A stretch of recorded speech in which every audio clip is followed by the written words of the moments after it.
coaching thought for the day. So I just want to encourage all the coaches out there.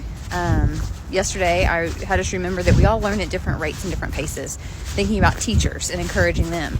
But coaches, we also need to remember that we are human also, and our jobs, if you have not yet figured it out, require a whole lot of new learning, new content knowledge, new strategies, new all of the things.